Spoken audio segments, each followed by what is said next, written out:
Everyone welcome back to my another SSC vlog. तो शुरू करते हैं आज का दिन। आज के दिन की शुरुआत मैं टू डू लिस्ट से करती हूँ। जब मैं अपने टास्क लिख लेती हूँ तो मुझे क्लियरिटी मिलती है, क्या पढ़ना है, कब पढ़ना है और कितना फोकस के साथ पढ़ना है। प्लानिंग मुझे सिर्फ ऑर्गेनाइज्ड ही नहीं करती बल्कि अननेसेसरी स्ट्रेस भी कम करती है। पेन उठाते ही मेरा माइंड ऑटोमेटिकली स्टडी मोड में आ ही जाता है। ये छोटी सी एक्शन मुझे याद दिलाती है कि आज भी मुझे अपने गोल के लिए मेहनत करनी है। और इसी पॉजिटिव एनर्जी के साथ मैं अपने दिन की शुरुआत करती हूँ।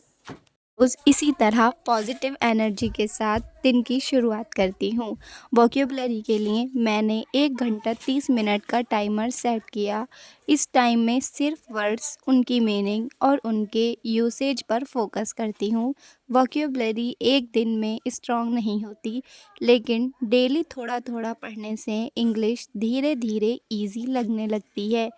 ये टाइमर मुझे डिस्ट्रैक्ट होने से बचाता है और सिर्फ एक ही काम पर फोकस करना सिखाता है। क्योंकि इंग्लिश मेरा फेवरेट सब्जेक्ट है और मेरी इंग्लिश काफ़ी स्ट्रांग रही है पहले से, इसलिए इसे पढ़ते में मुझे इतनी प्रॉब्लम नहीं आती।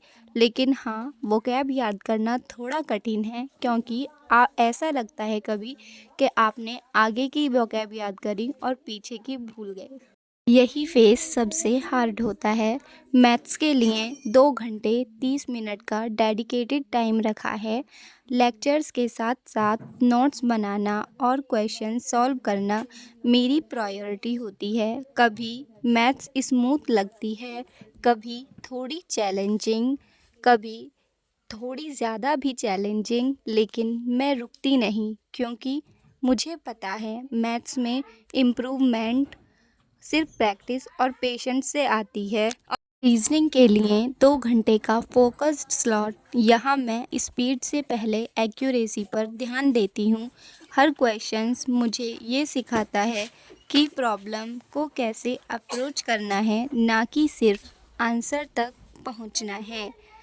गलतियाँ भी इस प्रोसेस का हिस्सा हैं क्योंकि वही मुझे बेटर बनाती हैं और मेरी मंजिल तक पहुंचने के लिए मेरा साथ देती हैं।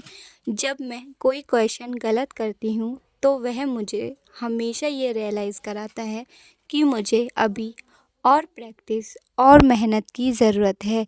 इसी डेडिकेशंस के साथ मैं अपना ये टाइमर कंप्लीट करती हूँ। इसके बाद बायोलॉजी के लिए 1 घंटे 15 मिनट का टाइमर रखा है। इस दौरान मैं शॉर्ट नोट्स बनाती हूँ और उन्हें रिवाइज़ करती हूँ। बायो जैसे सब्जेक्ट में रिवीजन की सबसे ज़्यादा इम्पॉर्टेंट होती है। जो चीज़ लिख कर और रिवाइज़ करके पढ़ी हो वही याद भी रहती है। आज का दिन टाइम फोकस और डिसिप्लिन के साथ कंप्लीट हुआ। हर टाइमर के साथ मैं अपने गोल के थोड़ा और करीब हो रही हूँ। स्लो प्रोग्रेस भी प्रोग्रेस होती है। मिलते हैं नेक्स्ट व्लॉग में।